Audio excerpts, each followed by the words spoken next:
Alors bonsoir à toutes et à tous. Je suis ravi de vous retrouver pour une 351e rencontre Vlil. Et ce soir, on a la chance de recevoir Anaïs Renevier pour son enquête La disparue de la réserve Blackfeet, qui aurait pu s'appeler Les Disparus finalement, est donc publié comme toujours aux éditions 10-18 et Society. Et cette fois-ci, on part en direction de l'État du Montana, après déjà bon nombre d'États qui ont été publiés et on a déjà reçu bon nombre aussi d'auteurs. Alors justement, on est à une date, on est le 24 novembre et étrangement, sans le faire exprès, on est à l'interstice de deux dates. La première, c'est la veille de la Journée internationale pour l'élimination de la violence à l'égard des femmes et au lendemain, finalement, de l'anniversaire qu'aurait pu fêter Ashley Loring, Evie Runner. Cette rencontre, sans le vouloir, s'insère entre ces deux événements qui sont intimement liés. Alors bonsoir Anaïs, je suis ravi de vous rencontrer à l'occasion de cette enquête terrible et si brillamment menée. Bonsoir, merci pour l'invitation. Avec plaisir. Vous êtes journaliste indépendante, vous vous intéressez notamment aux populations vivant aux marges de l'Amérique et on va comprendre très vite pourquoi. Comme ici dans la réserve Blackfeet, dont on va parler longuement ce soir, vous aviez déjà publié un premier livre aux éditions 10-18 et Society avec l'affaire Crimmins et vous êtes donc la première autrice, il me semble, à être publiée deux fois dans cette collection-là, pour notre plus grand plaisir avec deux états différents, mais en même temps un point commun, celui finalement d'une femme qui lutte contre le système judiciaire et policier. Ce n'est pas la victime, ce sera sa sœur, dont on parlera tout à l'heure, Kimberley. D'abord, bonsoir Anaïs, mais surtout racontez-nous votre histoire et le déclic de 2023 avec Society, où vous prenez connaissance de cette disparition inquiétante. Oui, en fait, j'étais en reportage pour le magazine Society en Californie du Nord pour travailler sur deux disparitions de femmes amérindiennes. Donc vraiment dans une région très isolée, très sauvage, l'extrême nord de la Californie, à des endroits dans une réserve amérindienne où il n'y a pas d'électricité, pas d'accès à l'eau courante. J'ai été embarquée dans ce reportage avec un policier de la police tribale de la tribu Yurok. Et en faisant mes recherches sur ces histoires de disparition, je me suis rendu compte que c'était une crise en fait qui est nationale, qui se répète de réserve en réserve. Et comme j'étais déjà en contact, j'avais déjà rédigé un opus pour la collection 10-18 Society. J'en ai parlé à l'éditrice et au rédacteur en chef, et on s'est dit que ce serait intéressant de faire un tome sur les disparitions d'Amérindiennes, puisque si on s'intéresse à l'Amérique par ses crimes, c'est peut-être le crime originel, enfin voilà, tout ce qu'il y a autour des Amérindiens. Et donc on s'est décidé pour travailler sur cette histoire, mais dans l'État du Montana, pour raconter un petit peu aussi le nord des États-Unis qui n'était pas encore présent dans la collection. Alors très bien. Alors j'aimerais qu'on parle finalement d'entrée de jeu de cette victime, Ashley Loring Evie Runner. Elle a 20 ans. On se situe en juin 2017. On est en effet dans cette réserve de Blackfeet. Elle est en pleine dépression. Elle accumule drogue, alcool. Elle refuse surtout d'admettre son addiction. Et c'est peut-être ça aussi qui est aussi prémisse de tout cela. Elle passe ses soirées dans de nombreuses fêtes, dont deux qui seront déterminantes. L'une dont on est sûr qu'elle était présente, l'autre on est un petit peu moins sûr, en tout cas certains témoins l'ont vue à cette fête. Depuis, elle disparaît après avoir dit une phrase dont finalement personne s'est intéressé. J'ai fait quelque chose le 5 juin 2017. Personne finalement ne saura ce qu'elle a fait, pour l'instant en tout cas. Comment, comment vous la décririez, Ashley? Comment vous avez pu tisser finalement cette personnalité qui est si délicate parce qu'avec tous ces éléments, que ce soit la drogue, que ce soit ses fêtes, on a difficilement possibilité à la cerner. Mm. J'ai eu la chance de rencontrer longuement sa mère, Loxiline, et d'échanger longuement aussi, de parler longuement avec sa sœur, qui a porté l'enquête pendant des années, qui est maintenant dans l'État de Washington, qui vit plus sur la réserve, mais on a échangé par téléphone à de nombreuses reprises. Et c'est à travers elle, en fait, et puis également d'autres membres de la famille et d'autres personnes de la réserve que j'ai pu tisser son portrait, de la documentation aussi qui était sortie dans la presse locale, qui parlait d'elle. Et je pense que la personne qui en parle le mieux, c'est sa sœur Kimberly. Elles ont grandi toutes les deux, elles étaient très proches. Elles ont grandi dans un foyer où il y avait des difficultés, avec une mère qui avait des problèmes avec la drogue. Et elles se sont toujours fait la promesse, donc Kimberly, c'est la plus grande sœur, elles se sont toujours fait la promesse notamment Kimberly a toujours promis à sa sœur de s'occuper d'elle. Donc c'est vraiment elle qui a porté cette enquête et qui parle de sa sœur et qui en parle pas seulement de cette période difficile dans laquelle elle était au moment où elle a disparu, mais qui en parle à travers les poèmes qu'elle aimait, les animaux qu'elle voulait protéger. Enfin voilà, donc c'est à travers sa famille en fait que j'ai pu tisser ce portrait. On parlera tout à l'heure de cette réserve Blackfeet, mais avant cela, est-ce qu'on peut véritablement saisir l'épaisseur réelle d'une victime à travers ses proches? Est-ce qu'on saisit totalement l'ampleur de sa personnalité, l'ampleur de ses faits, bien entendu, mais aussi l'ampleur de ce qu'elle est, de ce qu'elle a pu faire, de ce qu'elle aurait pu faire? On a l'impression que c'est un livre sur le conditionnel, tant on a du mal à saisir chaque fait, chaque élément, chaque personnalité. Chaque personnalité est véritablement difficile à cerner, extrêmement complexe. Et c'est vrai que comment vous avez finalement choisi comme angle de vue, comme angle d'attaque sur Ashley? Ouais, bah, tout est très trouble. Et bon, si on pourra effectivement parler de la réserve Blackfeet et des réserves plus longuement, mais tout est très trouble parce qu'on navigue dans un milieu où il y a beaucoup de drogue qui circulent en fait. Donc il y a des problèmes de mémoire et ça c'est à la fois avec des personnes de ses proches qui vont plus se souvenir exactement de la date à laquelle tel ou tel événement s'est passé, mais aussi pour les suspects. Il y a différents récits, différentes versions selon les moments de leur vie. Donc ça, c'est quelque chose qui a été déjà compliqué. Et ensuite, l'autre difficulté, on va dire, ou en tout cas différence à laquelle j'ai pu être confrontée, c'est que dans la culture amérindienne, donc, les Amérindiens aux États-Unis vivent souvent en marge de la société américaine. Ils sont américains, évidemment, mais ils gardent aussi des éléments culturels propres de leur culture. La manière de raconter quelque chose, l'oralité est très différente de la manière dont, dans le monde occidental, on va raconter un événement. Que ce soit en termes de temporalité, par exemple, c'est souvent une temporalité qui est circulaire, alors que nous, on est plus sur des moments très précis. Il y a plein de choses comme ça où j'ai dû, moi, naviguer à la fois à travers ce qu'on me disait, à travers des souvenirs flous, à travers une oralité un peu à tiroir, et en même temps la rendre accessible à un lecteur qui connaîtrait pas tous ces codes. Et le point de vue que j'ai choisi d'adopter, c'est effectivement celui de la famille et celui de ses proches. C'est aussi parce que c'est une enquête criminelle et j'ai pas eu accès, ça je pense qu'on va en parler aussi, aux sources policières en fait.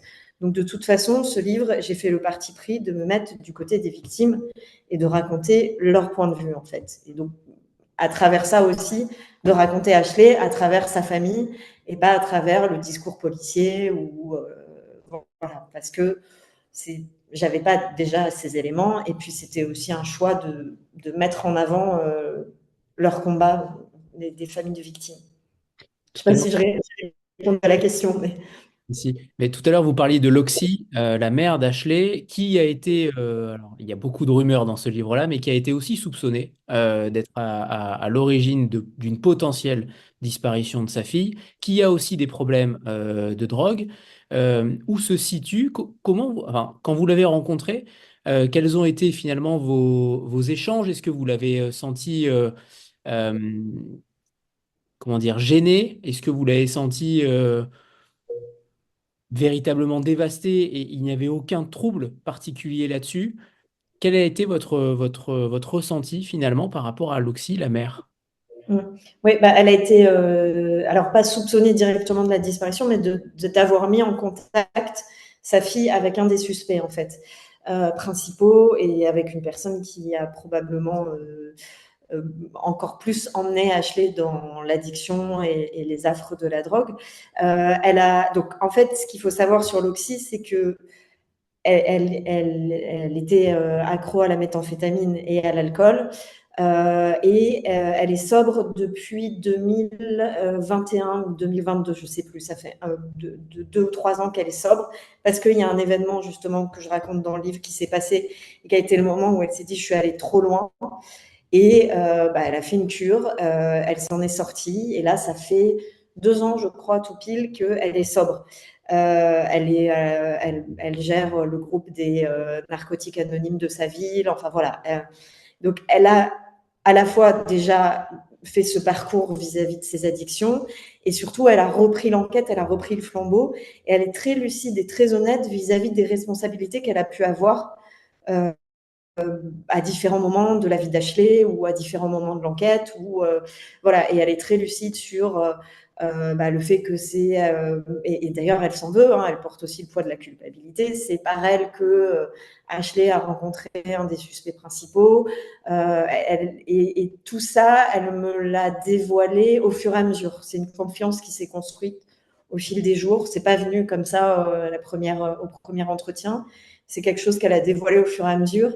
Parce que c'est à la fois, il faut imaginer le poids de ce qu'elle vit, c'est qu'elle est face à une disparition, elle ne sait pas ce qui est arrivé à sa fille, et en même temps, elle a aussi toute cette culpabilité vis-à-vis de tout ce qui s'est passé dans toute la vie d'Ashley.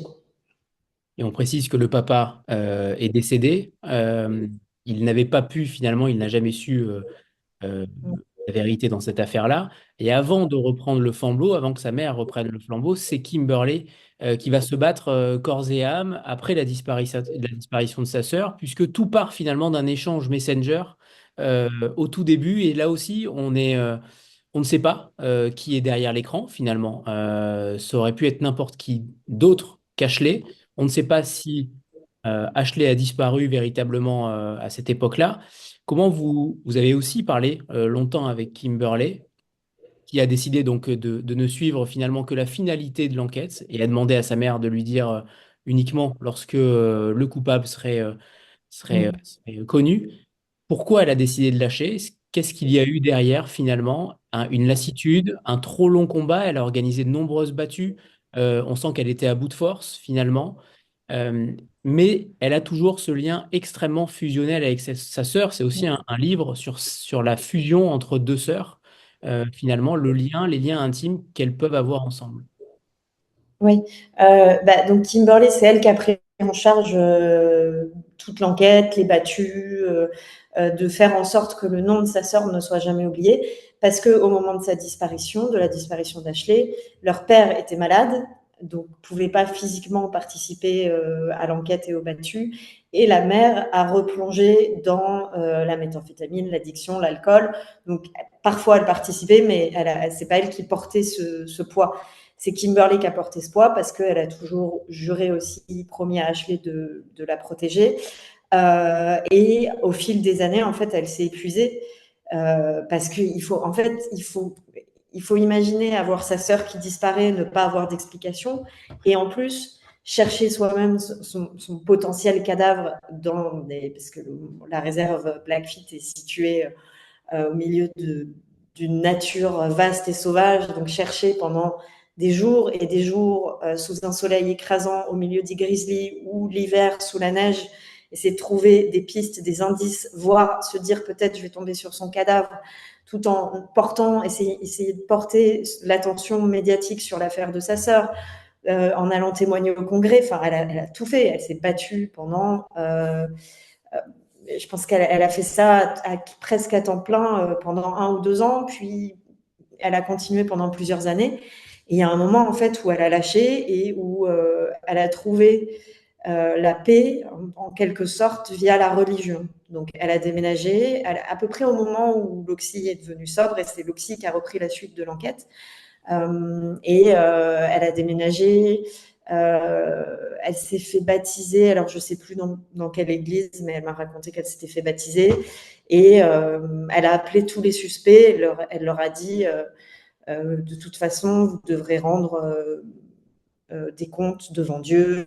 Dieu a la réponse, Jésus a la réponse. Enfin, voilà, c'est comme ça qu'elle a pu. Parce que je pense qu'à un moment donné, émotionnellement et physiquement et mentalement, on craque, quoi. Donc, c'est l'épuisement qui l'a fait arrêter. Et c'est aussi le livre des incohérences, des coïncidences fortuites, parce que finalement, quand Kimberley revient du Maroc, sa sœur disparaît. Là aussi, encore une coïncidence terrible. Et tout au long du livre, on a l'impression que ces coïncidences sont là comme une sorte de main invisible, d'omerta géante.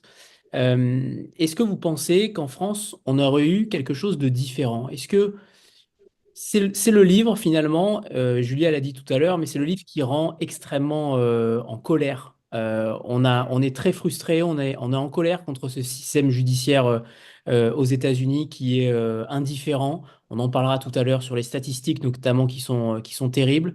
Mais finalement, comment vous les expliquez ces coïncidences? Est-ce que c'est l'inaction des systèmes judiciaires, du système judiciaire? Est-ce que l'inaction des enquêtes de police, parce qu'on a l'impression finalement, on parlait de suspect, mais en réalité, il n'y a aucun suspect dans cette affaire.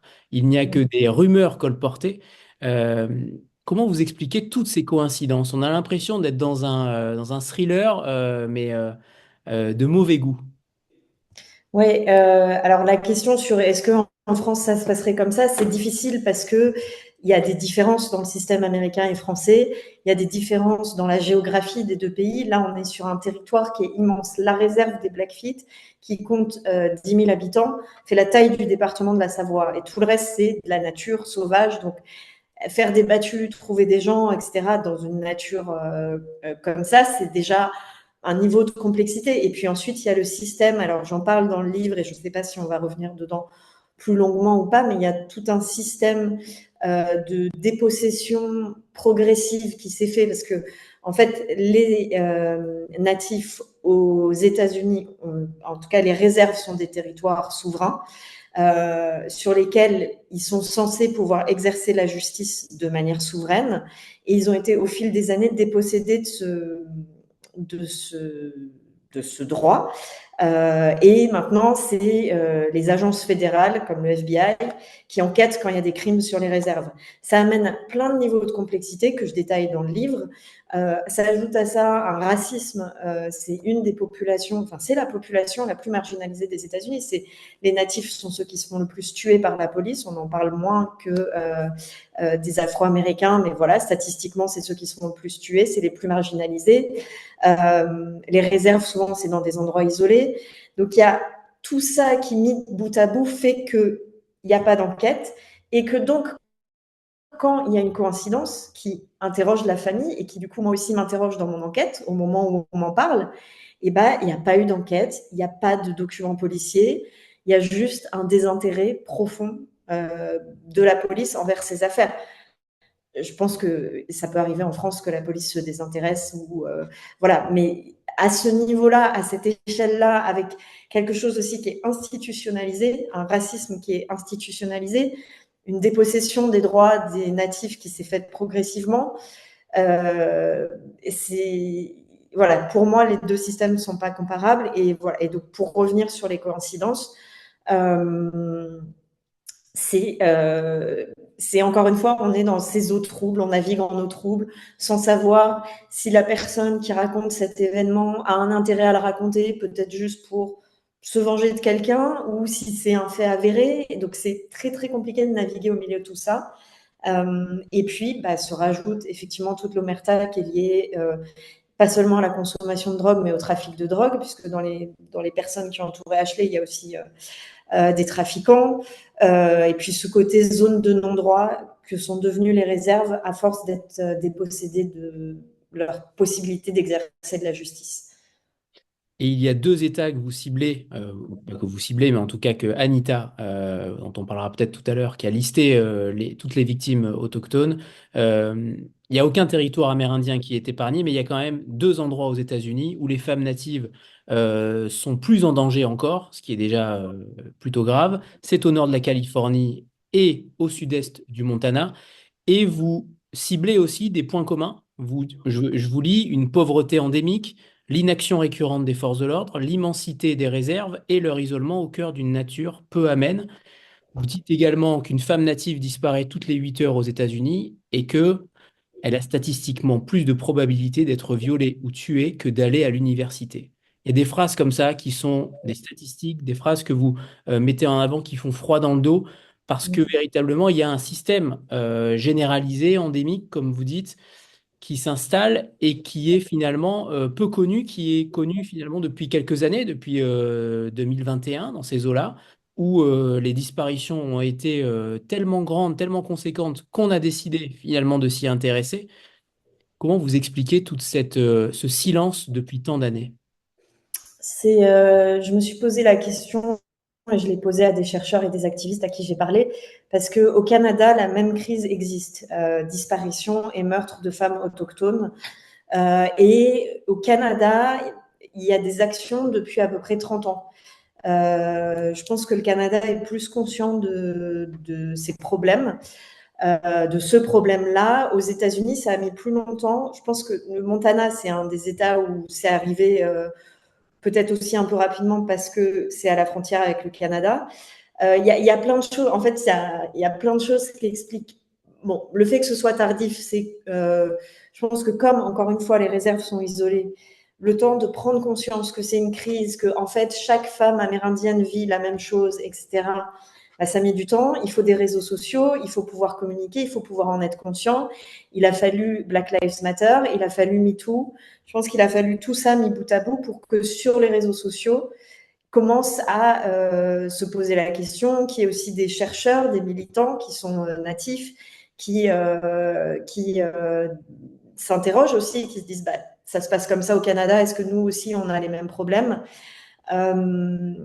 Mais je pense aussi que le gouvernement canadien a peut-être un peu plus reconnu le problème. Je suis pas sûre que je suis pas spécialiste de la question au Canada, mais bon, je ne sais pas si la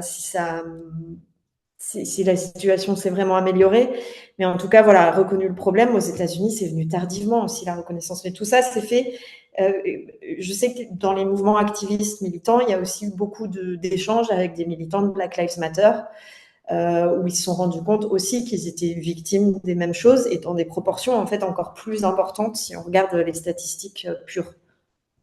C'est intéressant ce que vous dites. Et jeudi dernier, je recevais une autrice québécoise, autochtone, Virginia Pessé-Mapeo-Bordelot, qui a écrit un poème sur Cindy Rupert House, qui est dans le même cas finalement que Ashley, hasard du calendrier.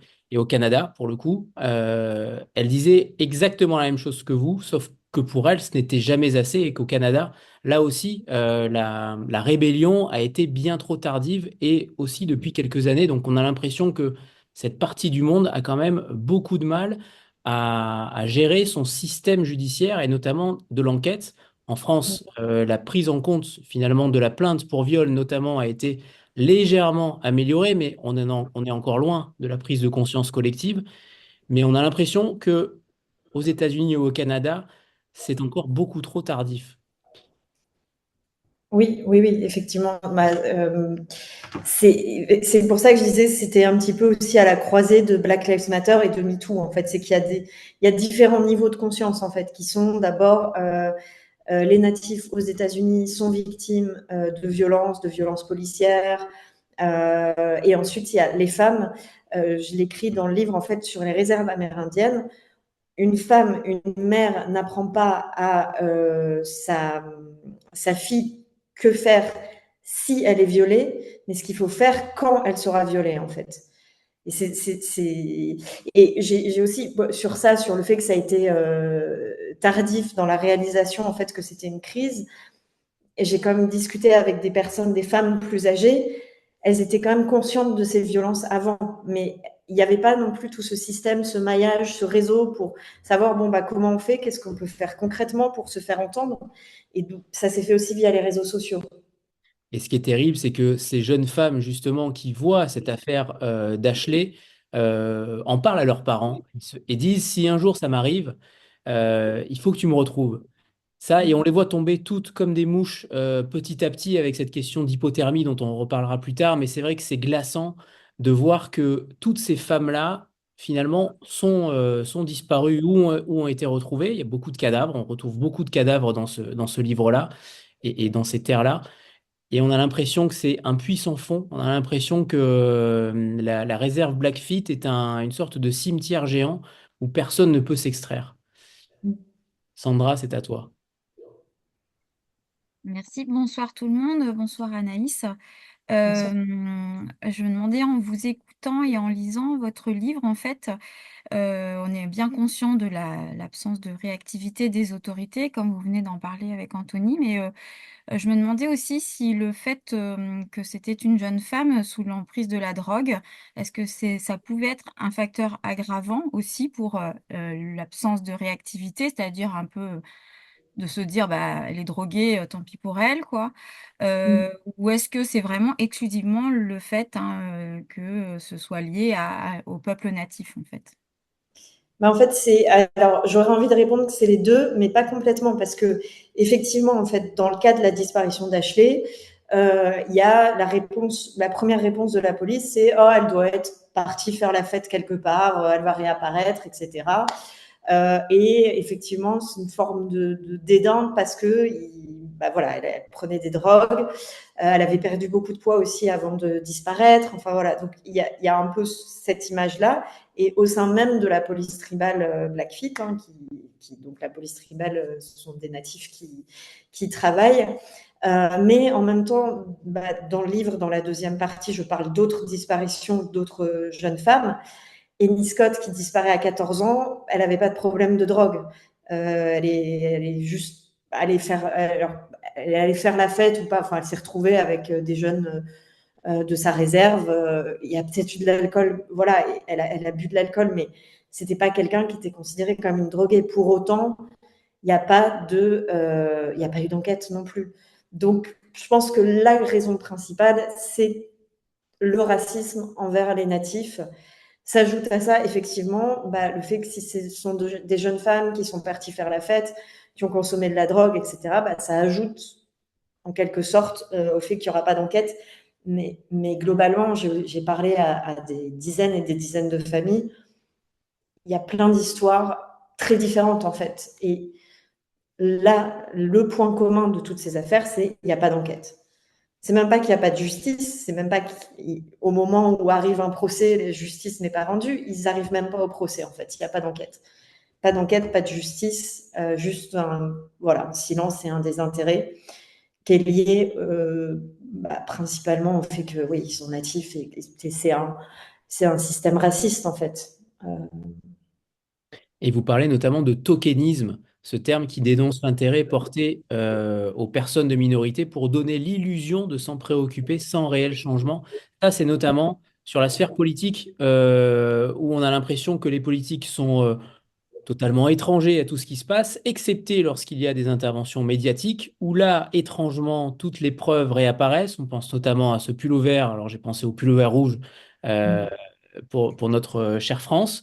Mais on a l'impression que les systèmes politiques ne bougent qu'à partir du moment où il y a connaissance du sujet. Et ça, je trouve ça extrêmement grave finalement, d'avoir conscience d'un problème, mais de ne bouger qu'uniquement lorsque le média, lorsqu'un n'importe quel média s'en empare. Aux États-Unis, sous le gouvernement Biden, il y a Deb Haaland qui a été nommée ministre de l'Intérieur, je crois. Non, c'est pas oui, de l'Intérieur, qui est amérindienne, qui a parlé de ce problème, puisque elle-même vient d'une tribu, je sais plus où c'est, en Arizona, quelque chose comme ça. Il y a des discours, il y a des commissions qui sont créées, il y a voilà, il y a une reconnaissance du bout des lèvres du problème, mais sur le terrain, il n'y a rien qui change en fait. Parce que déjà, il y a le problème qu'on peut le reconnaître au niveau fédéral, mais après, il faut que ça avance au niveau local. Et d'ailleurs, les sénateurs qui, dans le Montana, essayent de faire avancer la cause et qu'elle soit prise en compte, etc., il y a aussi bien des sénateurs démocrates que républicains. Parce que c'est une question que je m'étais posée, est-ce que c'est pire sous Trump? Pour les militants à qui j'ai parlé, c'est pas l'ensemble des militants natifs.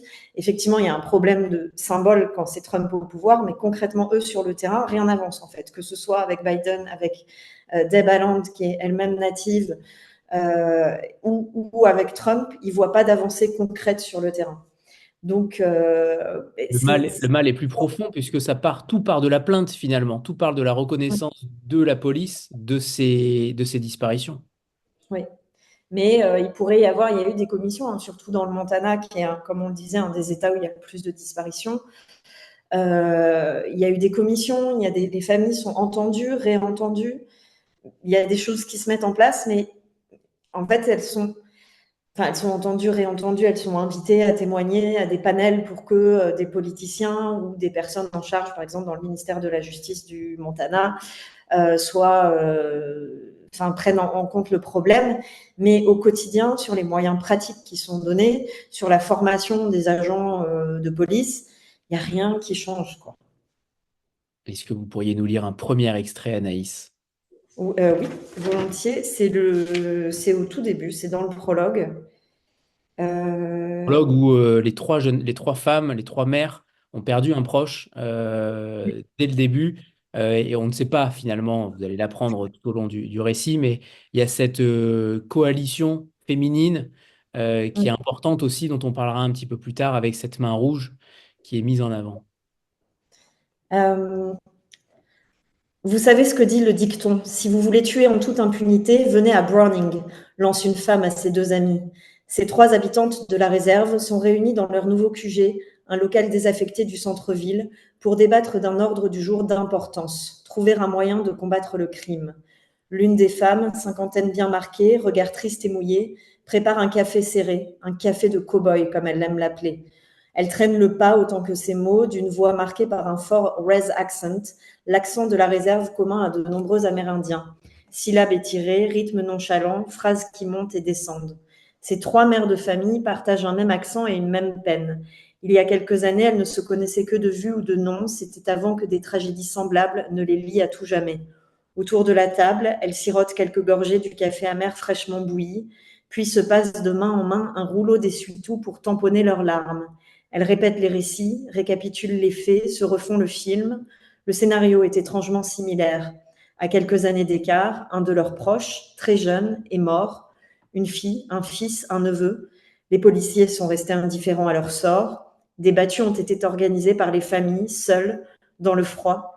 Et après quelques jours ou semaines, des cadavres ont été retrouvés dans la neige. Faute d'une enquête solide, personne n'a été inquiété. Ces trois femmes pensent pourtant savoir avec certitude qui sont les responsables de ces morts. L'une d'elles éclate en sanglots. Son amie à sa droite lui tend une feuille d'essuie-tout par automatisme. Femme 1. Je crois que je vais acheter un flingue, je vais péter un plomb. Femme 2. C'est pas une mauvaise idée d'avoir un flingue. Tu sais, moi, j'ai déjà pensé à renverser un des suspects en voiture. Femme 3. Un jour, j'ai failli passer à l'acte. Dans le passé, un homme a violé ma sœur. Je l'ai vu marcher sur le bord de la route. J'étais au volant. Il n'y avait pas de témoin. Personne n'aurait jamais su. Elle s'interrompt pour reprendre une gorgée de café. Il ne le sait pas, mais ce jour-là, il a failli mourir. Mais on a plus de dignité qu'eux. Il doit bien y avoir d'autres solutions pour obtenir justice. Merci. Et c'est l'occasion de parler de la troisième partie qui s'appelle Vengeance, qui met en avant justement cette loi du talion, qui finalement n'est que la conséquence de l'absence de prise en compte de chaque enquête. Est-ce que vous avez l'impression que c'est un cercle vicieux finalement qui se met en route pour chaque famille de victimes, puisque, on ne l'a pas encore dit, mais chaque famille de victimes a un rôle de remplaçant des enquêtes des policiers. Et c'est ça qui est intéressant, c'est qu'on voit que chacun a un classeur avec toutes les coupures de presse, tous les éléments, comme un détective privé finalement. Ils sont là en substitution des enquêteurs et finalement ils sont plutôt très bons. Vous écrivez même qu'on connaît le coupable ou presque dans n'importe quelle affaire, il ne manque plus que le procès. Oui, les familles de victimes, elles ont aussi quelque chose en commun, c'est d'avoir des classeurs avec tous les éléments de l'enquête. Des retranscriptions, des captures d'écran de réseaux sociaux, de tel suspect a dit ça à tel moment. En fait, elles reconstituent. Il y a une première étape quand une jeune femme disparaît où les familles la cherchent elles-mêmes. Donc là, il y a des réseaux de solidarité, des personnes qui sont entraînées même. D'ailleurs, la police dans le Montana entraîne des personnes amérindiennes à faire des battues. Ça, je l'ai appris aussi pendant l'enquête, ça paraît hallucinant. Donc, elle cherche elle-même les disparus. Et puis vient aussi le temps de récolter des preuves, essayer de savoir ce qui s'est passé. Voilà. Et donc, chaque famille a un sentiment, a une idée de ça va être tel suspect ou tel suspect. Voilà, des classeurs et des classeurs de documents. Et effectivement, dans certains cas, j'ai aussi parlé à une avocate en droit tribal qui essaye de reprendre quelques-unes de ces affaires. Elle me dit les enquêtes sont presque nickel en fait. Il y a plus qu'à effectivement rendre justice. Il y a aussi une histoire, je crois pas que j'en parle dans le livre, mais une mère qui a traîné parce que je suis allée sur 2 réserves, les Blackfeet et les Cheyennes du Nord. Chez les Cheyennes du Nord, qui a traîné un suspect elle-même jusqu'au poste de police en fait, qui est allée dans les magasins demander des images vidéo. Enfin, en fait, tout ce qu'ils font, c'est incroyable, quoi. Et comme maintenant elles se mettent en réseau et qu'elles travaillent ensemble et que de réserve en réserve, on se donne des conseils et on partage des contacts d'avocats, etc., ils arrivent à le faire de manière de plus en plus professionnelle, en fait. Ouais, c'est en effet impressionnant. Il y a une phrase qui m'a, l'anecdote que vous décrivez, l'anecdote de Kimberley, qui fait que finalement on a l'impression que les natifs sont totalement déshumanisés. C'est celle de l'élan, où vous écrivez à Browning, un élan a été braconné, des empreintes ont été trouvées sur son cadavre, elles ont été envoyées le jour même à un laboratoire. Évidemment, on ne comprend pas à quel point la position de l'animal passe avant celui de l'homme. Et vous le mettez bien en avant, notamment avec l'anecdote juste avant, où, avec ironie, Kimberley dit, si les bénévoles avaient tué un grizzly pour se défendre, je me demande si l'enquête sur la mort de l'ours n'aurait pas été plus rigoureuse que celle sur la disparition d'Ashley. Mais on en est là, concrètement. On en est quasiment là. Le totem animal est devenu plus important que celui du natif. C'est en tout cas Ressenti. l'impression qu'ils ont, le sentiment. Et encore une fois, dans les statistiques, hein, c'est ce que je racontais, population la plus marginalisée, la plus victime de violence. Bon, tout ça, c'est construit sur un système aussi, hein, c'est ce dont on parlait aussi. Mais oui, à ce stade, enfin, ce qu'il faut savoir aussi sur les Amérindiens, c'est qu'il y a une partie qui vit dans des réserves, qui sont donc ces territoires souverains, souvent très isolés, très pauvres, dévastés par la drogue, l'alcool, etc., même s'il y a aussi beaucoup de choses positives, hein, qui se passent sur ces réserves. Bien sûr, dans le livre, comme c'est une enquête criminelle, et j'ai surtout entendu des choses négatives, mais il y a aussi plein d'initiatives positives de militants, d'auteurs, d'activistes, de sportifs, d'artistes qui sortent de ces réserves, qui produisent des choses incroyables, et de mouvements de solidarité à l'intérieur. C'est pas que du négatif, mais voilà, c'est quand même très dur la vie sur les réserves. Et il y a aussi une grande partie de natifs qui vit en dehors des réserves, dans des villes ou voilà. Et c'est aussi les populations les plus marginalisées. C'est ceux qui sont très souvent à Seattle. C'est beaucoup de SDF, beaucoup de voilà. Donc c'est vraiment, si on prend la marge des États-Unis, c'est la marge de la marge en fait. C'est l'extrême marge du pays. Il y a comme je le disais aussi, la réserve où j'étais allée en Californie du Nord, pas d'électricité, pas d'eau courante, rien. C'est D'ailleurs, c'était le policier de la police tribale en Californie du Nord qui m'avait dit, c'est tiers-monde en fait. Et au-delà de l'enquête, c'est aussi l'occasion de rappeler, et vous le faites magnifiquement bien dans le livre, comment les États-Unis se sont formés par le génocide, par les exactions avec famine et autres sévices physiques, ainsi que la plus grande défaite infligée aux États-Unis avec Sitting Bull et Crazy Horse, ce qui rejoint la question de Sébastien dans le chat. Est-ce que l'absence d'enquête, de vérité et de reconnaissance du peuple natif est-elle un reste inconscient de l'histoire américaine? Oui, il y a une citation dans le livre, là je la cherchais, l'histoire du Nouveau Monde est un film d'horreur, l'histoire de l'Amérique une scène de crime. C'est le crime, en fait c'est le crime originel, le crime fondateur, c'est comme ça que s'est fondé ce pays en fait, en exterminant les personnes qui étaient là. Et c'est donc une extermination, hein, c'est volontaire, c'est des déplacements de population. Les chiffres, je crois qu'il y avait 5 à 6 millions de natifs qui vivaient sur l'actuel territoire des États-Unis quand les colons sont arrivés. Maintenant, il doit y avoir 300 000 Amérindiens aux États-Unis. Donc, ça donne une idée du niveau d'extermination, parfois par la maladie, juste par la violence, déplacement de population, famine. Dans le Montana, par exemple, extermination du bison, qui était la source alimentaire des Amérindiens, qui font que beaucoup sont morts de famine. Donc oui, en fait, c'est un pays qui, de base, en fait, si on regarde juste l'histoire, la fondation des États-Unis, c'est ce crime.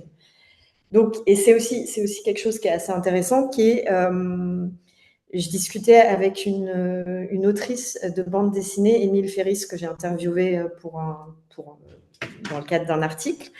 Et elle me disait, en fait, tant que l'Amérique n'aura pas fait face à ce fantôme, de s'être fondée sur cette violence, l'Amérique ira pas bien, en fait.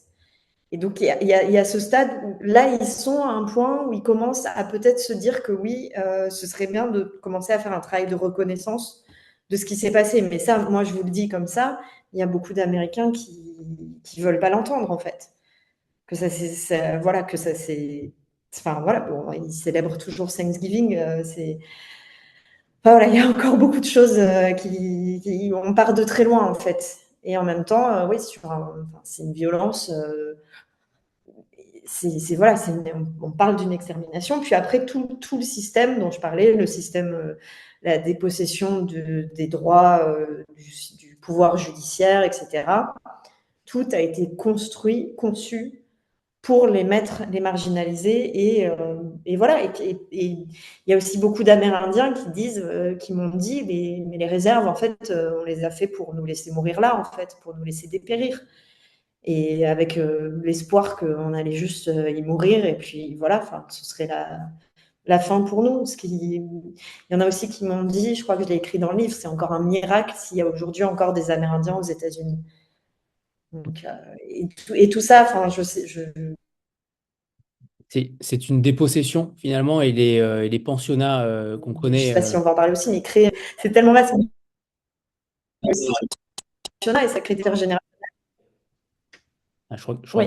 crois que ça a coupé. Je crois que ça a coupé. En tout Ah, cas, chez moi, ça a coupé. Je ne sais pas si chez les autres aussi. Mais en effet, c'est une sorte de dépossession humaine. Je sais pas si vous l'avez oui. dit avant, hein, excusez-moi, mais c'est une sorte de dépossession humaine, notamment à travers les pensionnats qu'on connaît bien dans ces rencontres, puisqu'on a reçu de nombreux auteurs autochtones qui nous ont raconté tout cela. Mais on a l'impression qu'il y a une dépossession depuis déjà de nombreuses années. Et vous rappelez notamment l'épisode qui marquera les fans de Disney, l'épisode de l'Amérindienne la plus célèbre de l'histoire qui s'appelle Amonouté, plus connue par nous autres Français, Kauntas. Oui. Je vous lis l'extrait. Oui. Hop, c'était, je retrouve la page. 129. Il y a beaucoup de noms compliqués. Donc, juste je vais parler de la crise MMIW, c'est Missing and Murdered Indigenous Women, c'est le nom de cette crise de femmes disparues et tuées. Officiellement, elle est la première victime de la crise MMIW. Amonouté, ou Matoaka, son deuxième prénom, est née vers 1595. La jeune amérindienne vivait parmi la tribu Mataponi à Wero-Wokomoko, dans l'actuel État de Virginie. Amonouté était la fille préférée du chef Powhatan, leader de la confédération éponyme, alliance de plus de 30 tribus de langue algonquienne. En 1607, une poignée d'Anglais débarquent sur la côte atlantique, non loin de là, et fondent la colonie de Jamestown. Les Mataponi les aident à survivre au froid et à la famine en leur apportant de la nourriture, mais des tensions finissent par éclater entre les deux groupes. On prête à Amunoti des qualités de traductrice et d'ambassadrice. L'adolescente faisait le lien entre la colonie voisine et la tribu. À 15 ans, elle est kidnappée et gardée captive par les colons. Un an plus tard, elle annonce son intention d'épouser un cultivateur de tabac anglais, John Rolfe. Elle est baptisée et renommée Rebecca. Une conversion volontaire, selon les colons. L'histoire orale de la tribu Mataponi a transmis un autre récit. Amunoté aurait été violée et serait tombée enceinte, d'où le mariage. Lady Rebecca et son mari se rendent en Angleterre, où cette Amérindienne vêtue de robe occidentale est présentée à la cour du roi. Objet exotique pour les uns, symbole du triomphe de la civilisation pour les autres, Amunotté supporte mal l'exil. En 1617, elle meurt à l'aube de sa vingtaine, avant d'avoir pu revoir sa terre natale dans des circonstances encore discutées aujourd'hui, maladie ou empoisonnement. Et donc, je raconte que officiellement, certaines militantes de la cause MMIW ont choisi de l'inscrire comme le tout premier nom de femme autochtone disparue et tuée aux États-Unis. Eh oui. Alors j'aimerais qu'on parle du territoire de la réserve de Blackfeet qui fait évidemment une fois de plus partie de l'équation, comme dans chaque enquête de True Crime chez 10-18. On a l'impression que pour aller d'un point A à un point B, il y a beaucoup de temps. Vous dites qu'il y a à peu près 1 heure il faut rouler au moins 1 heure pour accéder à un autre point, à un autre point, pardon. Ce qui confirme qu'en effet, Ashley véritablement n'a pas pu, puisqu'elle n'avait plus de voiture, n'a pas pu se déplacer concrètement avec n'importe qui. Quelles ont été vos impressions quand vous êtes allé sur ce territoire, sur cette réserve-là? Comment vous avez concrètement, comment vous l'avez ressenti, ce territoire? Est-ce que vous vous êtes senti oppressé? Est-ce que vous vous êtes senti en danger aussi, notamment lorsque vous avez parlé avec certains individus? On reparlera tout à l'heure de Payne Lindsay, qui a été plutôt mal accueilli par un suspect. Comment vous vous êtes senti là-bas? Moi, dans tous les reportages que je fais aux États-Unis, je travaille beaucoup sur les marges, en fait, les personnes qui vivent à la marge de la société. Donc, j'ai déjà été dans des territoires reculés, j'ai déjà été dans des territoires très pauvres, à la rencontre de différentes populations des États-Unis. Là, c'était encore un autre niveau, en fait. Déjà, en fait, à part quelques réserves amérindiennes qui sont sur des circuits touristiques et où on peut s'arrêter à acheter quelques souvenirs, globalement, on ne s'arrête pas sur une réserve amérindienne, ou alors bon, juste pour faire de l'essence parce que c'est sur la route. Mais il n'y a pas trop de raison d'être dans la réserve. Il n'y a pas vraiment de lieu, en tout cas chez les Blackfeet, à part au casino, il n'y a pas de lieu de sociabilité, etc. Donc, en fait, il faut savoir que quand on arrive dans la réserve, moi en plus j'y suis allée en hiver, dans le village de Browning, qui est le cœur de la réserve, c'est quelques routes, hein, des maisons, beaucoup de préfabriquées, des bicoques un peu voilà, assez vétustes. Et l'ambiance, c'est des chiens errants, les rest dogs, qui sont assez agressifs. Donc, dès qu'on sort de la voiture, en fait, il y a quand même déjà ces chiens qui sont un peu... voilà, c'est assez effrayant. Et des personnes qui marchent, certaines avec l'air hagard, qui sont sous l'emprise de la drogue. Et alors encore plus quand on travaille sur une enquête criminelle, on ne se rend pas dans une réserve comme ça sans avoir un contact en amont. Donc moi, ma porte d'entrée au départ, parce que je n'avais pas de contact avec les familles avant d'arriver, puisque c'est très compliqué d'obtenir leur confiance, ça a été le prof de boxe de la réserve, Frankie Kipp, dont je parle aussi dans le livre. C'est lui qui m'a accueilli, c'est lui qui m'a emmené faire un tour, etc. Donc, déjà, il y a tout un temps en fait de familiarisation, de comprendre où on est, de ne pas être au mauvais endroit au mauvais moment, de ne pas aller toute seule parler à des suspects au milieu de nulle part qui sont armés et potentiellement sous drogue. Ça, c'est un choix aussi que j'ai fait de ne pas aller parler aux suspects en fait, parce que il y a Payne Lindsay qui est un journaliste qui a fait un podcast sur l'affaire qui est allé, mais ils y sont allés à deux. C'est des Américains, 2 hommes. Moi, une femme toute seule française, je suis pas allée, j'ai pas cherché, j'ai vu où ils habitaient, mais j'ai pas cherché à les sonner. Donc oui, en fait, il y a quelque chose d'assez terrifiant. Et puis il y a toutes les distances, en fait, toutes les routes, parce qu'il y a le cœur du village où globalement il va rien m'arriver, mais ensuite il y a beaucoup de ranchs hyper isolés. Un des suspects, Sam McDonald, il vit sur un chemin de terre au bord d'un lac. C'est très isolé, il n'y a pas de réseau. Donc s'il arrive quoi que ce soit, on peut pas appeler. On peut pas appeler. Les distances sont immenses, les routes sont désertes. Donc moi, j'ai ressenti vraiment quelque chose de... J'ai été assez anxieuse en fait. J'ai même acheté une bombe lacrymogène. On m'avait dit d'acheter une arme, bon, peut-être pas, mais j'ai acheté une bombe lacrymogène. J'étais toujours un peu sous tension. Voilà, et surtout tout le monde me disait que ce soit chez les Blackfeet ou chez les Cheyennes du Nord, conduis pas la nuit. Si t'arrive quoi que ce soit la nuit, ne sors pas de ton véhicule. La semaine dernière, il y a un couple qui s'est fait massacrer à la hache. Enfin, j'entendais que des histoires comme ça. S'ajoute à ça des histoires d'esprit, de Bigfoot qui se baladent la nuit, etc. Donc non, en fait, l'ambiance c'était pas. Oui, c'était effrayant en fait. Et Et donc, j'ose pas imaginer ce que vivent ces jeunes filles et qui rentrent chez elles après une fête et voilà, enfin, font la mauvaise rencontre.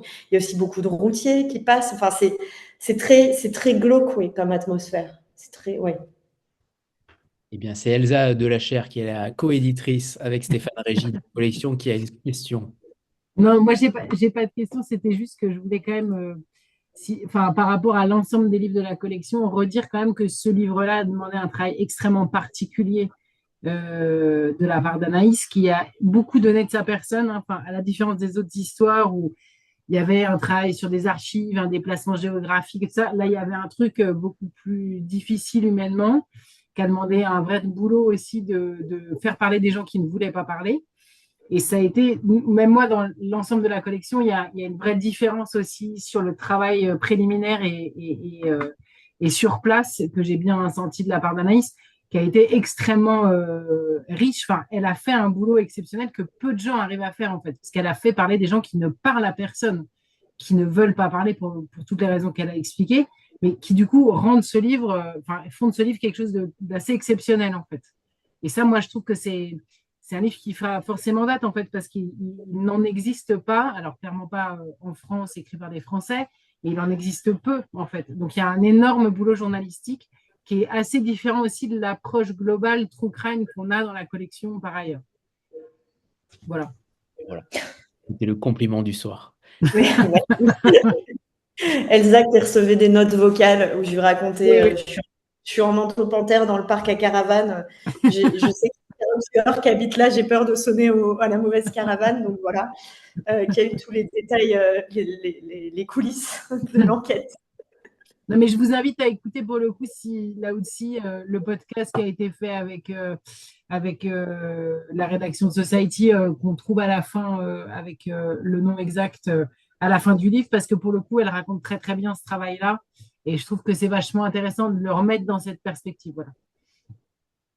Et je rejoins une question de Valérie, puisque quand on lit les remerciements à la fin, on est toujours un peu attiré aussi par les petites anecdotes et notamment cette course-poursuite. Qu'est-ce qui s'est véritablement passé? Anaïs. C'est assez intéressant cette course-poursuite parce que, en fait, j'étais avec Loxy, donc la mère d'Ashley. On avait fait le tour de différents endroits, on était allé devant la maison des suspects, etc. Et on avait terminé la soirée au casino, qui est le seul endroit où on peut manger, etc. On a même joué un peu d'argent. Enfin voilà, on avait passé la journée ensemble et c'était un moment qui était à la fois difficile, mais en même temps avec une certaine légèreté, etc. Et c'est moi qui conduisais, en fait. On n'avait pas pris sa voiture, on avait pris la mienne. Donc, je la raccompagnais chez elle et bon, bah, c'est les États-Unis, hein, c'est des grandes routes toutes droites où il n'y a personne ni rien. Donc, je conduisais sans forcément regarder ni même connaître la limitation de vitesse et on papotait. Et à un moment donné, il y a une voiture de shérif qui est passée en face de moi et qui a fait un demi-tour. Et j'ai même pas compris tout de suite que c'était pour moi, en fait. Donc, je commence à raconter à Loxy, je lui dis, parce qu'elle était sur son téléphone, elle ne voyait pas. Je lui dis, ah, dis donc, il y a les policiers qui viennent de faire demi-tour, ils doivent sûrement être en train de chercher un bad guys et tout. Donc, je ralentissais, mais je continuais à rouler. En fait, moi, je pensais qu'ils allaient me dépasser. Ils avaient les gyrophares allumés, mais pas juste la lumière. C'est important parce que Loxy, du coup, n'avait pas compris qu'ils avaient leur gyrophare. Il y avait la lumière, moi, je voyais la lumière, mais il n'y avait pas le son. Et je ralentissais, mais je continuais à avancer. Il y avait la voiture derrière qui ralentissait derrière moi. Et je dis à Loxy, bah, c'est bizarre, il ne me dépasse pas en fait. Et elle regarde dans le rétro, elle me dit, ah mais il faut que tu t'arrêtes en fait, c'est pour toi les lumières. Donc voilà, et donc j'avais fait un dépassement de vitesse quand même de 13 miles, qui est 20 km/h. En plus, au moment, alors il y a tout moi c'était la première fois que je me faisais arrêter par des flics aux États-Unis, donc il y avait tout ce truc de, je paniquais, je disais, il ne faut pas que je descende de la voiture, sinon ils vont me tirer dessus, qu'est-ce qu'il faut que je fasse? Puis ils prennent un temps infini, en fait, une fois qu'on s'est arrêté sur le côté, ils prennent un temps infini à descendre, à venir parler, dire le problème et tout. Donc moi, je paniquais toute seule. Je ne sais même pas où sont les papiers de la voiture. Il y avait Loxy qui était hyper calme, qui cherchait les papiers de la voiture, tout ça, qui me disait, le problème, c'est que tu risques d'aller au tribunal pour ça. Je dis, mais j'ai pas le temps d'aller au tribunal, je quitte les États-Unis dans 3 jours. Elle me dit, dans ce cas, il faut qu'on paye l'amende en cash. Donc, on était là en train de compter nos dollars pour voir si on avait assez pour... Enfin, c'était n'importe quoi.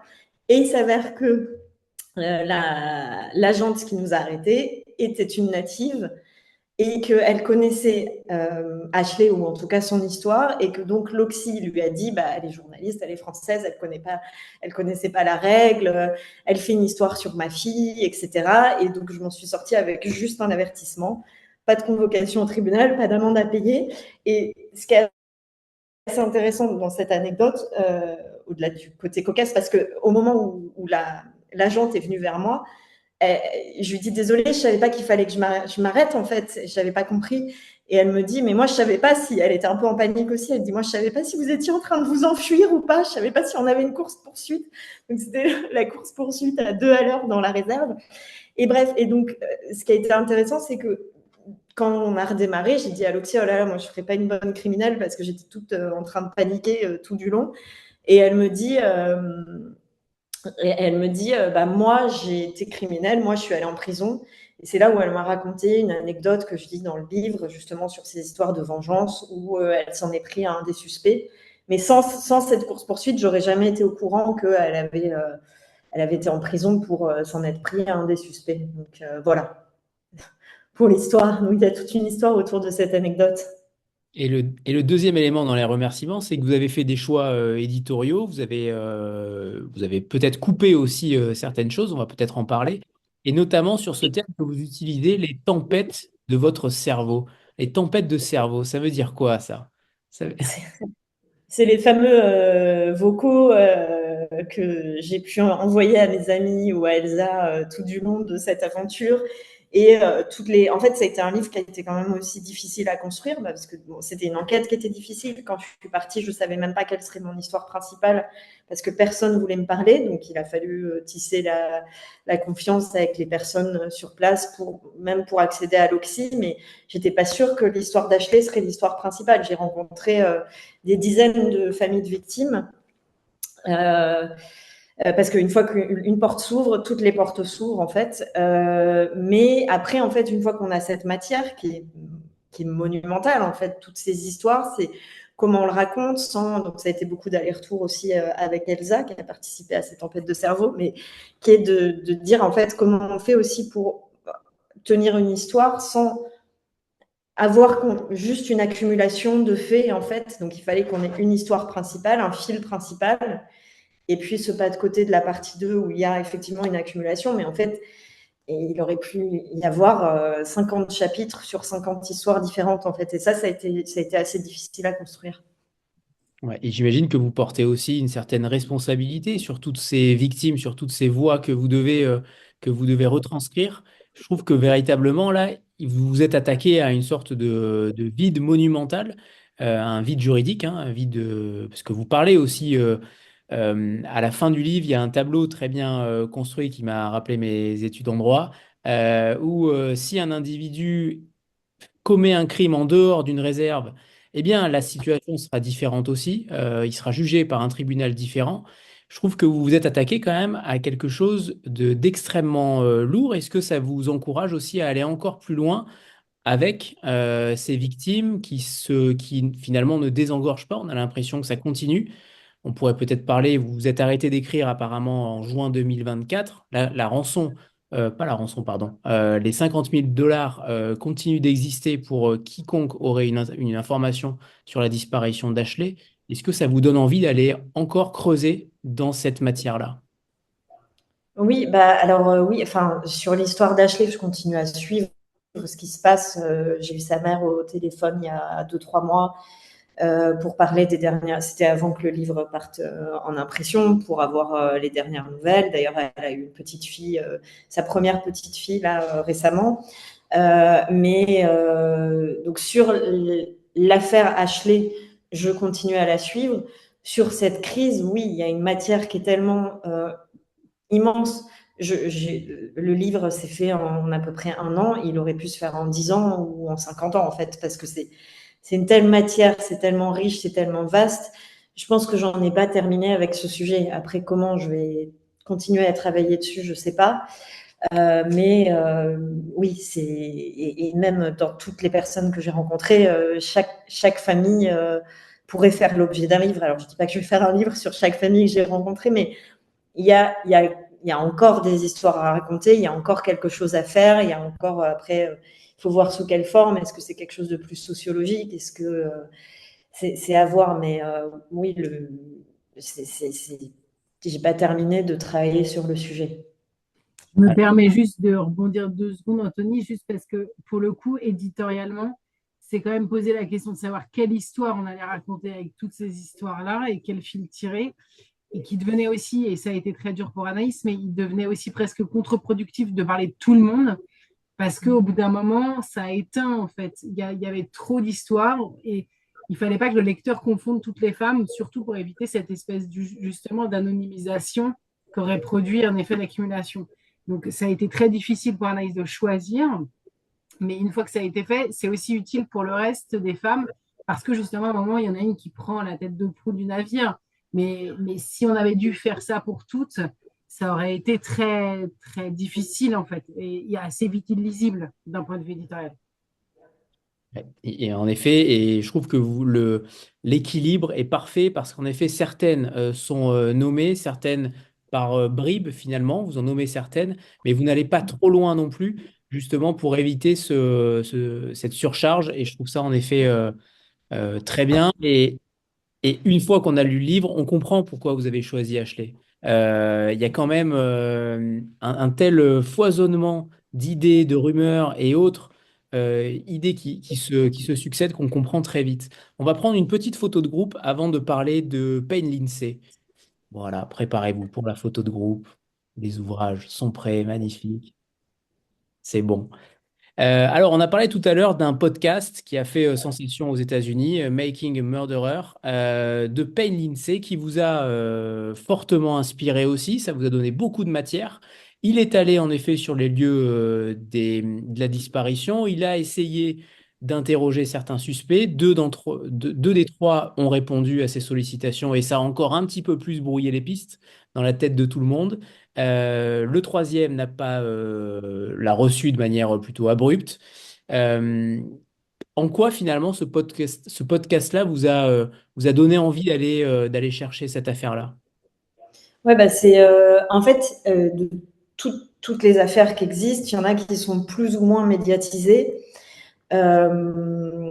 Celle d'Ashley, c'est peut-être celle qui a été le plus médiatisée. Et encore, on parle d'un podcast de true crime, on parle de la presse locale, ça fait pas non plus les unes nationales, hein.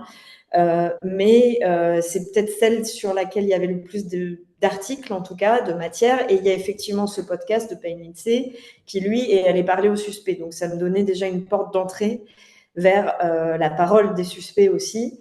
Il s'est fait très mal recevoir à chaque fois, hein, plusieurs fois avec des armes. Ce qui m'a aussi découragée, moi, d'y aller.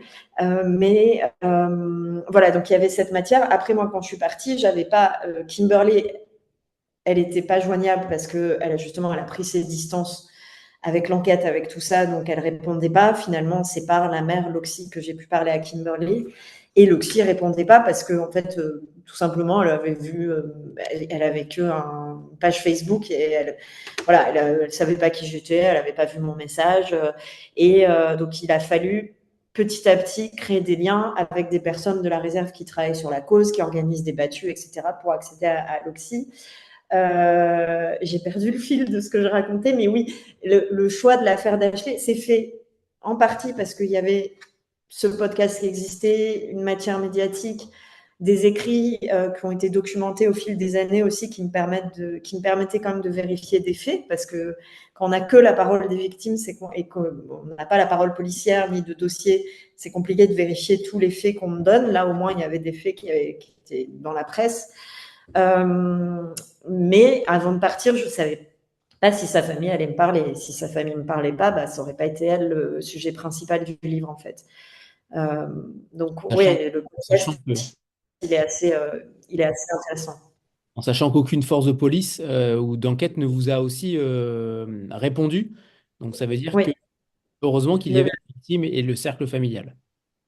oui, le FBI, sous prétexte que c'est une disparition en cours, mais après, ils ont peut-être quand même accepté qu'un agent me parle et finalement, ils m'ont dit non, c'est pas possible. Le BIA, qui est le Bureau des Affaires indiennes, qui a aussi une force de police qui a enquêté sur le dossier, ils ont tout simplement pas répondu, jamais. Et la police tribale, je suis allée sur place, je les avais contactés par téléphone, on m'a toujours dit ils vous rappelleront, ils vous rappelleront, ils vous rappelleront.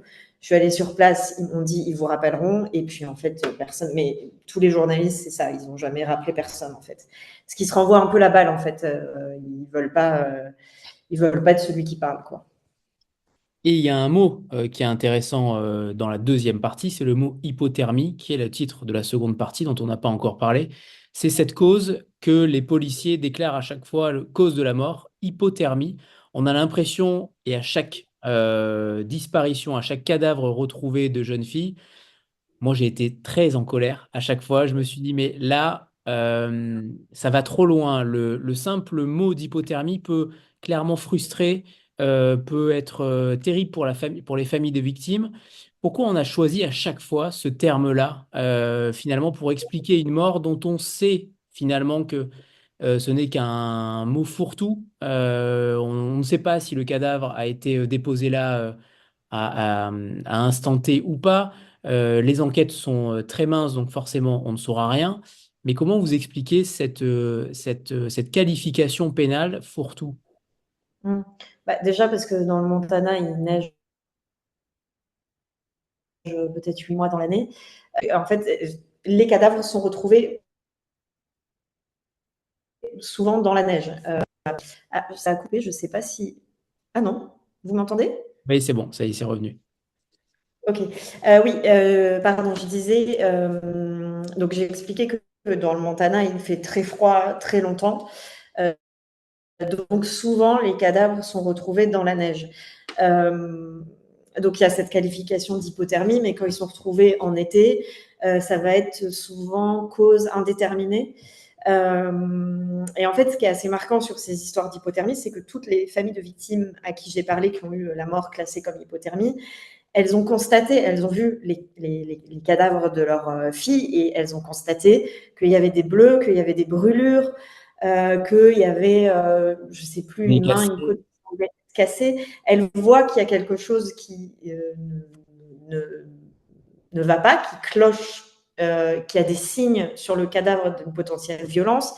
Il y a aussi, c'est chez les Blackfeet très récemment, 2023, je crois, il y a Andri Old Person qui a été retrouvée morte dans la neige.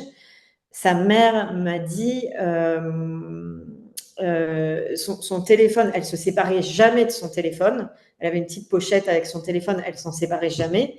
Il n'a pas été retrouvé avec son cadavre, il a été retrouvé plus loin.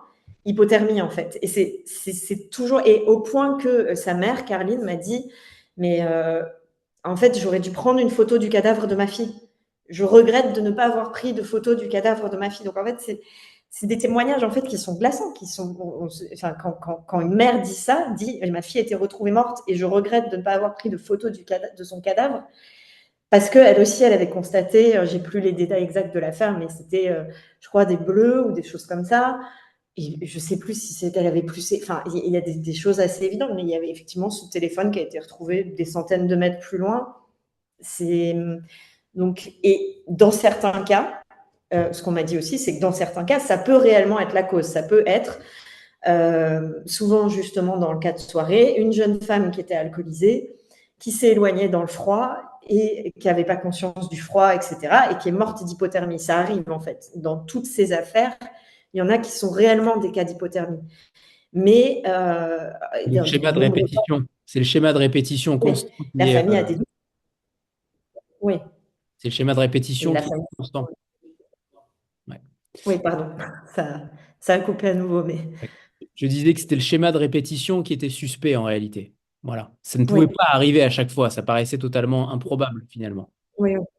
Surtout quand des cadavres sont retrouvés avec des brûlures, des bleus, des visages enfin, voilà, c'est juste que c'est plus simple pour la police, en fait, Ouais. de ne pas avoir d'enquête à faire. Ce qui a compliqué aussi les choses dans cette réserve-là, c'est au-delà de la rumeur, c'est aussi la notion du temps. de tout le monde. Vous dites que les horaires sont plus élastiques, la temporalité plus circulaire, les histoires se narrent souvent selon les codes d'une oralité à tiroir, où le passé se confond avec le présent, sans se soucier de respecter une conjugaison précise. Ça a encore plus compliqué les choses au niveau de l'enquête, entre guillemets, puisqu'il y avait très peu d'enquêtes, sur les témoignages de chacun, où on ne savait pas si c'était la nuit du 5, du 6, du 7. Véritablement aussi un endroit, un lieu où la spiritualité, la temporalité a une notion différente peut-être de celle qu'on peut connaître. Oui, c'est ce que je disais au début sur la temporalité qui, de manière générale, est vue un petit peu comme un cercle, alors que nous, on voit plutôt comme une ligne assez segmentée avec un point B. Dans le récit, dans la culture amérindienne, après qui varie évidemment d'une tribu à l'autre, d'un territoire à l'autre, mais au passé, au présent, etc. Il y a des choses qui sont pas claires, effectivement, quel jour, etc. S'ajoute à ça des souvenirs qui peuvent être brumeux à cause de consog, etc. De météo, en fait. Il me disait, c'était un jour de juin où il faisait, j'ai vérifié, je ne sais pas combien de relevés météo j'ai vérifié pour vérifier que c'était bien la bonne date ou des choses comme ça, mais si on me dit c'était un jour où il faisait beau et qu'en fait on m'a dit c'est 12 juin, mais 12 juin il pleuvait, enfin ça a été une des manières une des méthodes que j'ai pu utiliser pour vérifier la météo, parce qu'ils justement ils sont très précis par contre sur la météo, le temps qu'il faisait ce jour-là. Et voilà. Et en fait, encore une fois, sans accès on me dit tel jour, tel suspect aurait été interrogé. Si j'avais accès à une source policière, je pourrais le vérifier en fait. Mais en fait, j'ai pas pu vérifier certaines des informations en fait, de nombreuses informations. Donc oui, il y a cette temporalité, c'est une manière de raconter qui est assez différente.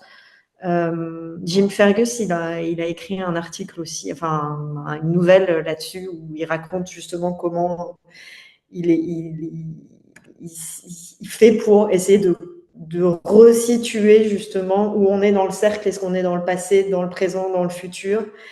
Voilà, puis il y a aussi ce qu'ils appellent le temps indien, qui est que globalement, ils sont jamais à l'heure. Je crois que j'ai pas eu une personne dans toutes ces interviews qui était à l'heure. Donc c'est aussi, voilà, après c'est des différences culturelles il faut apprendre et qu'on connaît pas en fait. Autant si on prend les communautés afro-américaines aux États-Unis, on connaît un petit peu via le cinéma, des choses comme ça, où il y a des représentations. Au cinéma, c'est assez récent qu'il commence à y avoir des représentations un peu plus exactes et pas du tout, clichés des Amérindiens. Donc en fait, on ne sait pas. En fait, on sait pas comment ça se passe une vie sur une réserve ou comment ça fonctionne avant d'y aller et de comprendre tous ces codes. Et oui.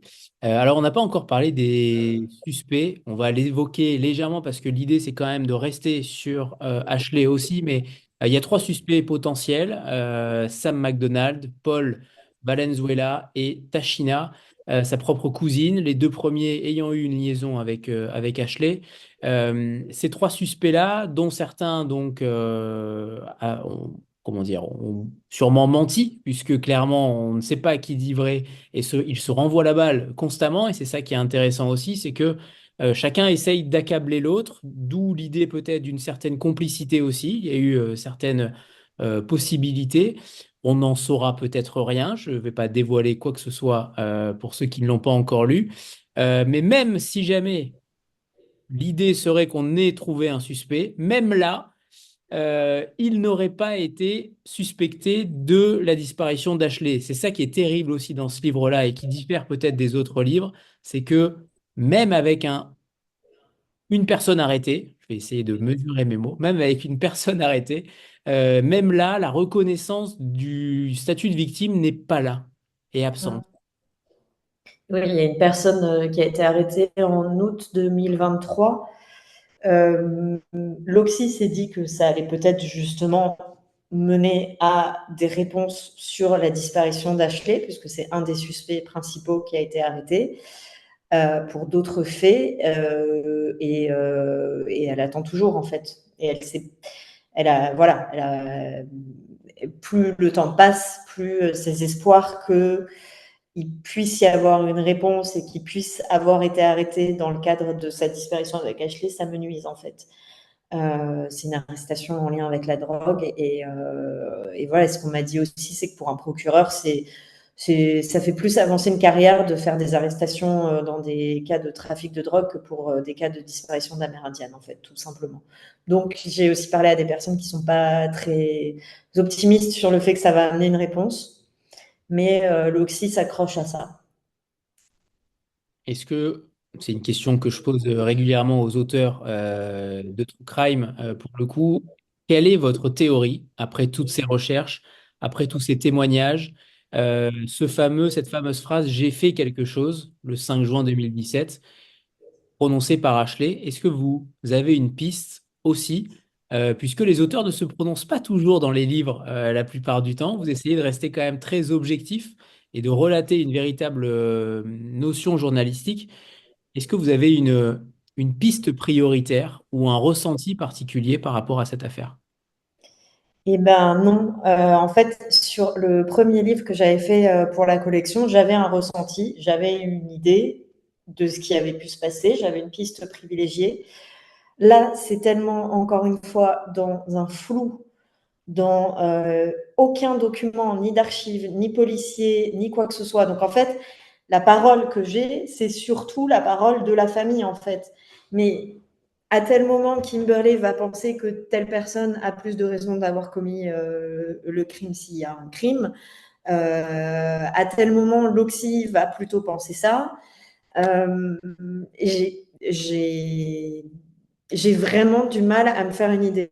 Très honnêtement, c'est pas quelque chose de je veux pas vous dire, c'est vraiment que moi-même je suis dans le flou parce que j'étais du côté des familles qui elles aussi sont dans le flou et qui ont aussi parfois des raisons d'en vouloir à une personne. C'est ça aussi, c'est que encore une fois, sans enquête policière, un policier et une enquête policière, ils peuvent vérifier des relevés téléphoniques, ils peuvent vérifier des choses factuelles, concrètes en fait. Les familles, c'est juste sur la base de rumeurs et les rumeurs, c'est poisseux dans les réserves. Hein. C'est non-stop, c'est constant, c'est comme dans tous les petits villages. Hein. D'ailleurs, c'est pas que lié aux réserves, mais d'ailleurs ils appellent ça le télégraphe mocassin ou le télégraphe indien en fait. Ce flux de rumeurs constantes en fait. Donc c'est extrêmement compliqué de naviguer. Pour donner une réponse, je peux donner la réponse de Payne Lindsay, l'auteur, le journaliste qui a fait le podcast. Je vais te poser la question. Lui, il pense que l'arrestation dont on parlait l'été dernier, c'est peut-être voilà, il y a peut-être un lien avec la disparition d'Ashley. Mais c'est vraiment la seule piste que je peux donner parce que moi-même, j'étais assez perdue en l'écrivant. Ouais, on vous comprend. On vous comprend tellement. Je pose deux questions généralement à chaque invité qui passe ici. La première, c'est de choisir un auteur méconnu qui vous aurait forgé peut-être, ou quelqu'un pour lequel vous aimeriez parler ce soir, pour lequel vous avez peut-être un attachement particulier. Oui, c'est un livre d'une Libanaise qui s'appelle Le jour où Nina Simone a cessé de chanter, de Darina Al-Joundi, qui est coécrit avec Mohamed Kassimi, qui est, en fait, je voulais parler d'un auteur libanais parce que c'est dans toutes les obsessions et mes centres d'intérêt, il y a le Liban et je pense que c'est important d'en parler en ce moment. Ce livre en particulier m'a marqué, je l'ai lu il y a une dizaine d'années. C'est une véritable ode à la liberté. C'est en même temps, il traverse l'époque de la guerre civile au Liban. Il est extrêmement fort. Donc voilà, si je peux recommander une lecture, je pense qu'il n'est pas. Vous avez demandé à un auteur pas connu. Je pense qu'elle n'est pas très connue. Elle est comédienne d'ailleurs.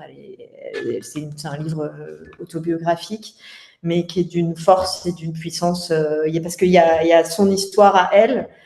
C'est vraiment une ode à la liberté avec quand même beaucoup de moments durs. Et puis, ça se tisse en creux toute l'histoire de la guerre au Liban. C'est un très bon choix. En effet, c'était méconnu. C'est bon, c'est dans la case méconnu. Et ma deuxième question étant sur l'avenir aujourd'hui où les États-Unis, et vous êtes une spécialiste des États-Unis aussi, aujourd'hui où Donald Trump repartage, non, prend le pouvoir totalement et unilatéralement. Euh, comment voyez-vous les choses d'ici 50 ans, en 2074, à l'heure où nos sociétés sont en train peut-être de vaciller et que l'Amérique est à un tournant aussi peut-être de son histoire? Est-ce que Donald Trump sera encore président dans 50 ans? Tout est encore possible avec son ami Elon Musk. Mais comment voyez-vous les choses, Anaïs? Oui, alors j'y réfléchis aussi. Au début, je pense que j'allais partir sur une réponse hyper pessimiste, en mode chute de l'Occident, tout ce qui est de l'ordre du climat et de voilà. Mais alors, je suis assez pessimiste hein, sur les 50 années à venir, mais sur le territoire américain particulièrement, et même au-delà de Donald Trump, il va y avoir des bouleversements climatiques, ça c'est sûr. Il va y avoir des millions de déplacés climatiques. C'était un sujet d'ailleurs sur lequel j'avais travaillé en 2016. Il y a déjà des déplacés climatiques aux États-Unis. En Louisiane, une tribu amérindienne qui est d'ailleurs francophone parce qu'ils sont alliés avec les Français au moment des guerres en Louisiane et ils sont déplacés en fait. Ils vivaient quasiment sur l'eau au sud de la côte de Louisiane. Ils sont déplacés et donc ça va être une des grosses problématiques sur le territoire américain. Mais là où je veux apporter quand même un peu de légèreté et d'optimisme, c'est via un autre sujet sur lequel je travaille beaucoup qui est les sciences, les scientifiques natifs aux États-Unis. J'ai travaillé à Hawaï sur ce sujet, mais aussi un peu partout, qui reviennent maintenant à réétudier toutes les techniques ancestrales des cultures autochtones, indigènes, etc., pour vivre en accord avec la nature, en fait. Et l'exemple que j'ai, c'est à Hawaï, ils arrivaient, pendant très longtemps, ils ont vécu très isolés, et ils arrivaient à avoir mis en place tout un système de production de nourriture qui faisait que non seulement ils étaient autosuffisants et ils étaient, en fait, c'est pour ça qu'il y a eu les incendies l'an dernier, c'est parce que la ville sur laquelle qui a brûlé était avant une ville avec des grandes réserves aquatiques, des bassins, et ça a été asséché pour la culture de l'ananas et de la canne à sucre. Bref, je vais pas partir dans le micro-détail, mais ils reviennent à réétudier tous ces systèmes de culture autochtone et à dire que c'est peut-être eux qui apporteront la réponse, en fait. Et c'est comme ça que je fais le lien entre le livre, cette question, et on ne va pas plomber l'ambiance, c'est de dire qu'il y a des... Je pense que on pourra espérer quelque chose de positif si on se tourne, si on écoute un peu plus ce qu'ils ont à dire, en fait. Et scientifiquement, il y avait des choses qu'ils avaient compris et qui étaient des avancées technologiques assez impressionnantes. Et ce qui est intéressant aussi, c'est que ça rejoint aussi peut-être ce que vous dites en toute fin du livre sur la création du premier laboratoire criminalistique indigène des États-Unis, potentiellement Ouais. pour 2026. Ça, c'est quelque chose d'extrêmement singulier aussi. Qu'est-ce que vous pouvez nous expliquer tout cela? Oui, c'est une chercheuse qui connaissait Ashley, qui fait des études en criminologie et anthropologie, qui est elle-même issue de la réserve Blackfeet, qui voit bien tous les problèmes qui sont liés aux enquêtes et c'est pas sûr quelles sont les autorisations, mais elle, son projet, c'est de monter un laboratoire de criminologie sur la réserve, mais qui utilise des... Alors, elle veut faire deux choses, en fait. D'ailleurs, elle travaille déjà dessus. La première, c'est d'avoir une base de données d'ADN, parce qu'en fait, c'est très compliqué. Les Amérindiens sont pas du tout partants pour que ils sont méfiants envers le gouvernement. Ils veulent pas que leur ADN soit collecté. Donc, elle voudrait faire une base de données qui appartiennent à la tribu, en fait, et qui puisse être utilisée que par les forces de police tribale ou son labo, pour justement faire avancer certaines enquêtes, en fait, parce que globalement, les natifs sont contre le prélèvement de l'ADN, et elle travaille aussi sur des méthodes de recherche, d'analyse alors je ne suis pas scientifique, donc je ne saurais pas vous expliquer, mais d'analyse des squelettes qui soient respectueux qui soient respectueuses des pratiques autochtones, parce que je crois qu'on ne peut pas percer un os en fait dans la culture amérindienne. Percer un os, c'est ne pas respecter le mort, etc. Donc elle travaille aussi à développer ça, avec pour idée d'abord de résoudre les crimes non résolus sur la réserve et après peut-être d'avoir une portée nationale en fait. Très bien. Et il y a une question d'Aurélie qui demande si vous avez la sensation que votre enquête a fait bouger les choses et que les autorités vont se pencher sur ces affaires-là de manière plus prégnante, ou que le podcast aussi a équilibré les choses. Euh, Est-ce que ça va être non. diffusé? Est-ce que ça va être Ouais. d'ailleurs traduit aux États-Unis? On avait Oui, posé juste. cette question-là il y a quelques mois à Elsa, je crois, qui nous avait dit que c'était pas forcément dans l'idée, mais dites-nous. Et si, ça va être traduit, ça va pas être publié tout de suite, mais ça va être traduit et publié aux États-Unis. Et c'est à ce moment-là, peut-être, où j'espère que ça aura peut-être un impact.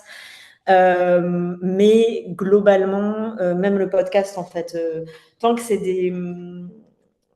Tant qu'en fait, on n'en parle pas tous les jours dans la presse et que ça ne crée pas un véritable scandale, tant qu'il n'y a pas un mouvement comme Black Lives Matter.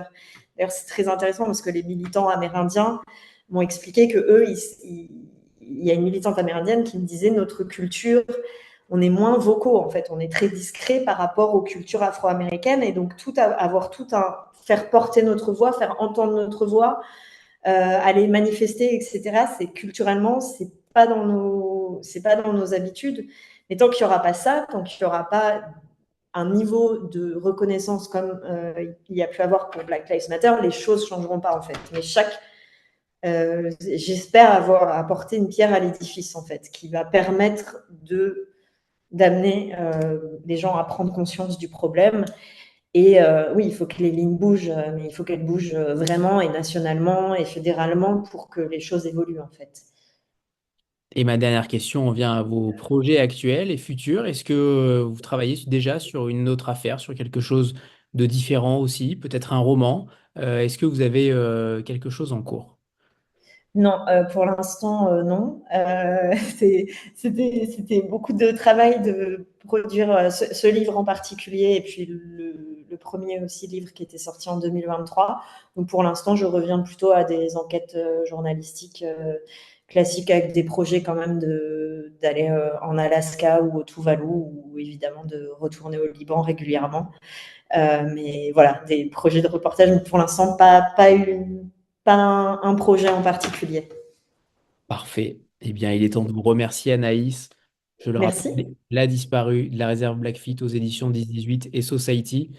Vous allez forcément pas le regretter quand vous allez le lire. Vous allez être un peu en colère. Vous allez être torpillé par beaucoup d'émotions, finalement. Vous allez penser savoir et finalement vous ne saurez pas. Vous allez être bouleversé aussi par ce destin de ces nombreuses femmes qui sont littéralement abandonnées avant et après leur disparition.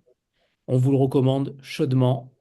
Et on recommande évidemment cette collection 10-18 qui va s'étoffer potentiellement, j'ai cru comprendre, en France dans les mois à venir. Et j'en suis le premier ravi.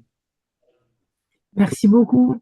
Merci à vous. Merci Anaïs, Elsa, Julie. Merci. Merci à tout le monde. Bonne soirée. Au revoir tout le monde. Au revoir.